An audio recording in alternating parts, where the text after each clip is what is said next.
Nice to have you here. What do you think? Very hot day, so it's nicer for us here in the commentary box than it is for the players out there. But Japan and Uzbekistan will need to again show their prowess because China has set their marker down early in the previous game. Well, we definitely have a clear favorite here in Japan, who are qualifiers on the World 7 Series, qualified a few months ago in Ireland.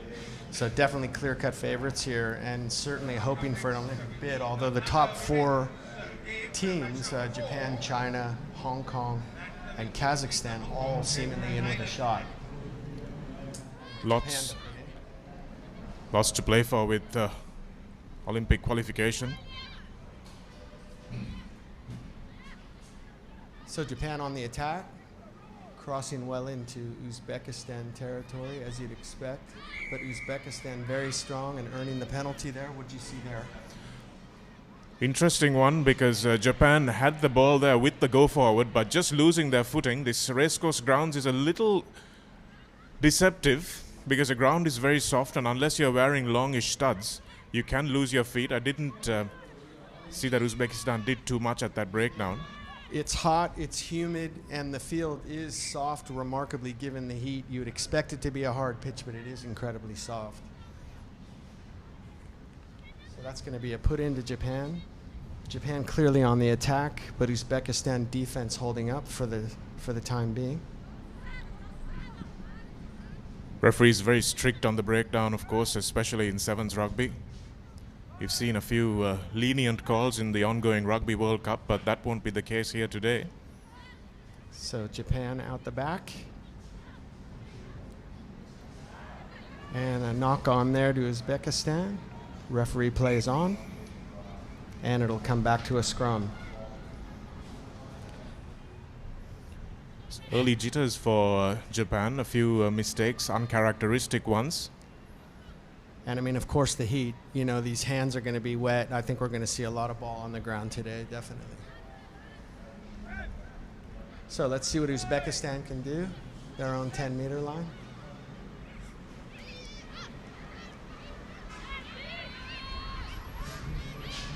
Not pretty, but effective.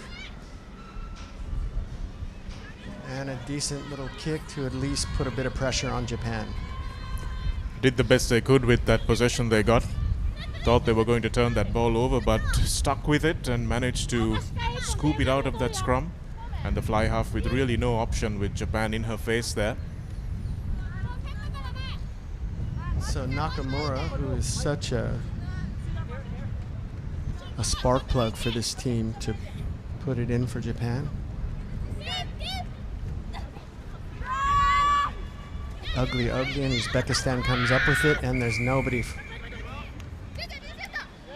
ready for the ball. That would have been a good possession, but they earned the penalty anyway. Same mistake. The referee... Is the referee calling for a scrum now? Oh, now he's calling not straight.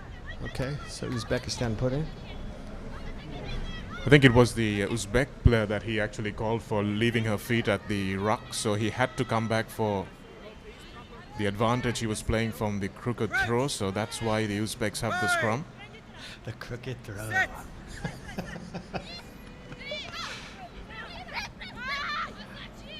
Towed on. Nakamura goes down. Possession to Japan. Can they do something? Hit up quick. And a bit of foot.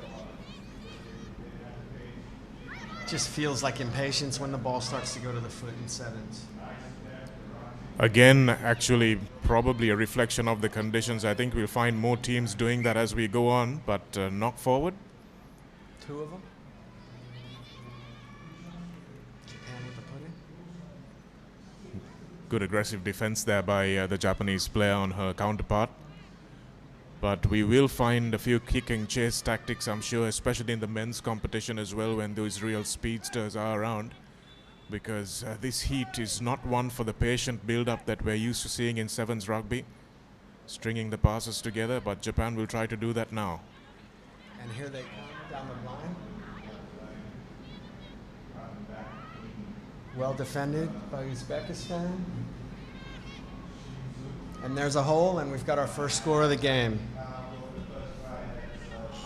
That is Makiko Tomita, and Japan up 5-0 with a conversion to come. What'd you see there? Well, it's a good dummy. They had the numbers on the outside, so they were always going to bite the Uzbek defense. But again, just spreading play wide and opening up the gaps in the middle of the field. Simple, effective rugby. That's the show and go. And a good fend to get out of that tackle. So, Tomita, the first score for Japan. Well done to Japan.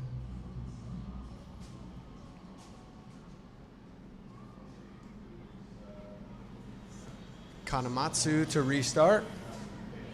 And Uzbekistan off to the races. Ibrahimova is going to score unmolested under the post, and we should have a 7-7 game here.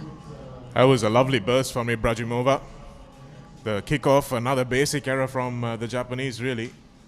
Not going the distance, but Ibrahimova snapping it up and just going untouched under the posts. Those tries are the best ones you can score, really. I mean, you don't normally see the Japanese. They're small in stature. They've got to play near perfect rugby, and you just don't see them to be this sort of messy most of the time. And I think you're right when you talk about the weather and the wet. And so, all even. Just makes you wonder sometimes whether some environments can produce the same sort of rugby. Ibrahimova will be pulling in a few big ones after that run, which normally in more temperate conditions would need less recovery. We do absolutely have a sort of southern bias here in our three. Well, actually, Qingdao was north, but it was still hot up there in China. So we've had three hot tournaments so far in the series. I think even more than Thailand, you find the humidity factor in Sri Lanka is probably what really gets you more than the heat. It's very still as well. Yeah. Well, Uzbekistan is in danger of taking the lead here. Are they going to do it? Oh, well done. Nice inside pass. Brilliant offload. Anna Asfandirova over for the try, and as unlikely as you could imagine, Uzbekistan is up 12-7. Yeah, superb try there. Good patience in the build-up as well. Standing strong in the tackle, the Uzbek girls. Again, physically a little bit more dominant than their Japanese counterparts, so able to stand strong. The upper body strength evident with that little inside pass, a couple of them actually. And a well-deserved try there. It wasn't opportunistic like the first one. Absolutely, that was a well-scored try. And you just have to wonder if, obviously a game of two halves, if you expect that Japan would be fitter, Uzbekistan big and strong, and can they keep it up for another 7 minutes? Well, it's halftime, and as unlikely as it seems, we've got Uzbekistan up 12-7 over Japan. Second half to come in a couple of minutes. If I was the Uzbek coach, though, I'd be telling them keep it close and keep taking it to them. Some picks and go here might work actually. Yeah.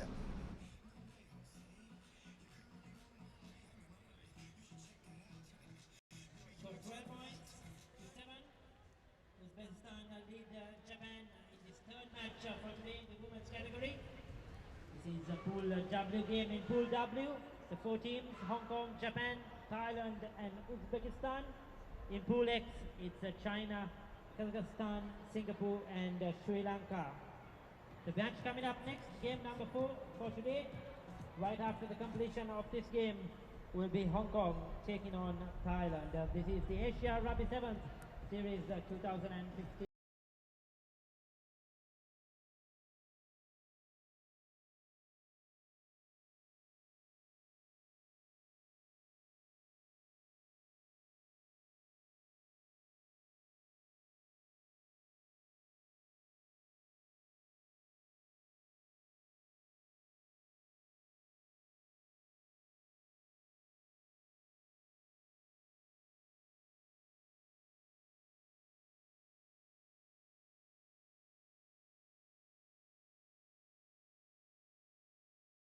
Uzbekistan ready to get it restarted here in the second half, up 12-7. What do you think of that first half? Well, surprising in Japan's ineptitude, actually. It's a strong word, but they really weren't very good. Sure, we'll see a little bit more from them in this second half as we see a nice offload to start things off. Yeah, I'd be very surprised here if we didn't see them get straight back to basics.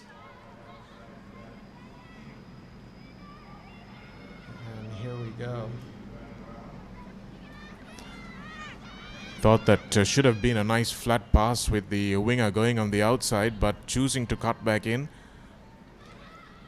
Back to support with Nakamura there to get it restarted quickly, and I'd be surprised. And here we go. Japan straight up and likely to take a 2-point lead with the likely conversion.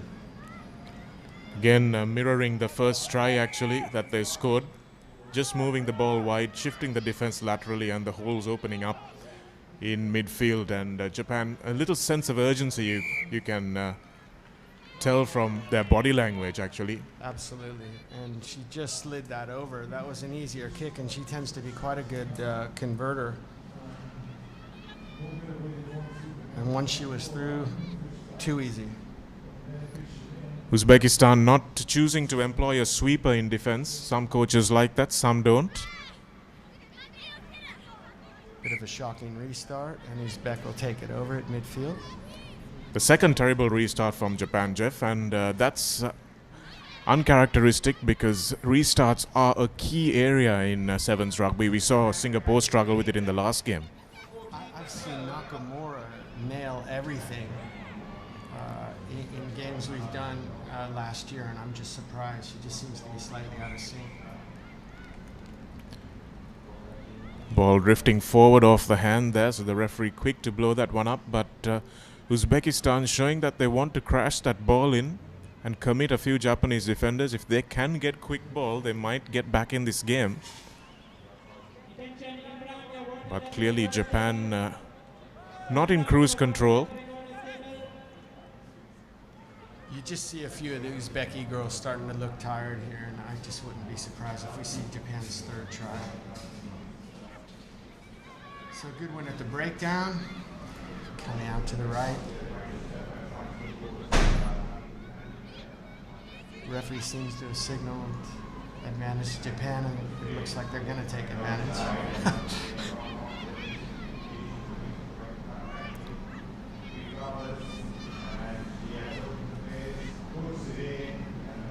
Koida almost through, but the knock-on comes. Uzbekistan a little fortunate there. They were hugely exposed in the middle of the field. And a little mistake by Japan once again saving them. They'll have some good attacking ball here, Uzbekistan, if they can get it out of this scrum quickly. You count. There's 7 players. They've got 1 going off. 3 have hands on knees. It's going to be a tough task, I think, for Uzbekistan to hang on here.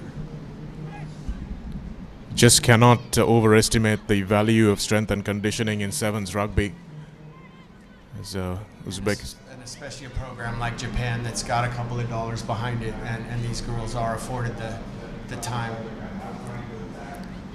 It is a very obvious philosophy in Japanese rugby. Eddie Jones has made the strong claim that he thinks his team are the best conditioned in the Rugby World Cup, and that is the ethos of Japan. But another mistake. Wow. Well, that should be a 5-point lead.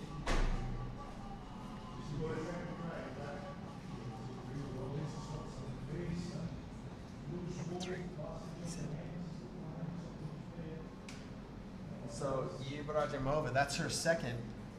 Indeed, her second try, and she's clearly one of the finishers of this Uzbek team. Certainly been in the right place at the right time a couple of times today. And conversion is shockingly no good. Vitally important conversion, that one, because it would have meant the difference between a 5-point lead and a 3-point lead.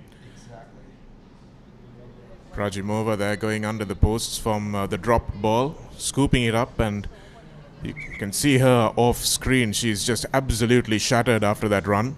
50-meter run and now a 20-meter run as well. So those sprints par for the course usually, but not in 40-degree Colombo. It feels all of 40 out there on the pitch.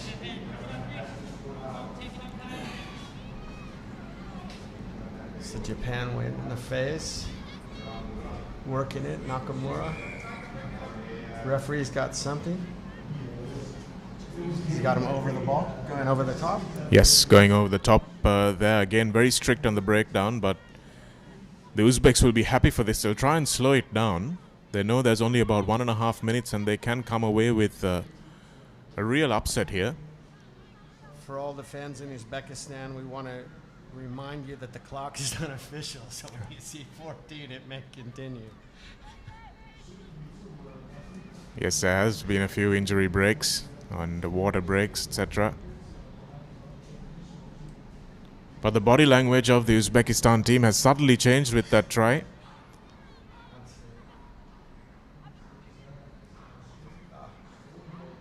Stolen off Ibrahimova.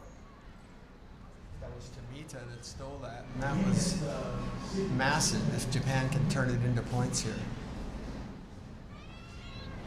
Uzbekistan continuing to be quite rough, but Japan come away with it. Okuroda.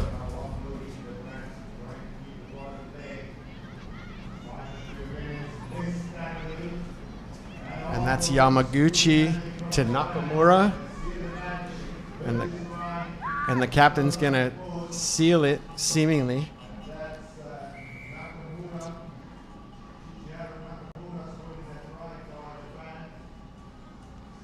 She's going to take her time on this conversion, and by our clock, she's going to get it to 14 minutes, and then we'll just have to see. But I think that's the dagger for Uzbekistan. Certainly will. It's a cruel game, Sevens rugby, and Uzbekistan would have thought they were in with a shout there, and they were. Good commitment on defense on that far side, but unfortunately just slipping off the final tackle and a good inside pass from Japan to send the captain under the posts. She's taking her time. As you mentioned now, that misconversion, everything, this means nothing for Japan now. Although she spiraled that over the crossbar. And now we're looking at the referee to see how much time we've got. That's a good inside ball there. Nakamura running a good support line as well. But let's not forget, Jeff, that Japan have fluffed their lines on the last two restarts. So if we have another catch and run from Ibrahimova or one of her teammates off this kickoff, who knows? Absolutely. We're definitely going to restart it.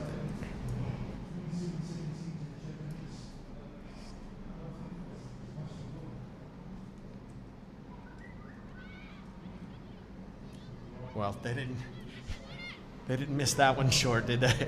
No, they didn't. But another interesting observation, Jeff, how that ball stopped dead on the turf. That's how soft this turf is. Absolutely. Teams will have to come to grips with that, and even the Japan passing. So we see that kicked into touch desperately. Well, I think they thought time was up, and she was correct. So that's going to do it. Japan squeaked by, and I don't think they'll be happy with that performance, but they'll be ecstatic that they were able to pull it out at the end. That's a sign of a good team, isn't it, Jeff, to being able to play badly and still manage to squeeze out the win. 21-17, as close as they come, but well done to the Uzbeks as well. Absolutely. I think Uzbekistan takes away from that they can be competitive with anybody, and it'll be interesting to see how the day unfolds. So that'll do it for us. We're going to give you back to the main man, Grant Buzovell.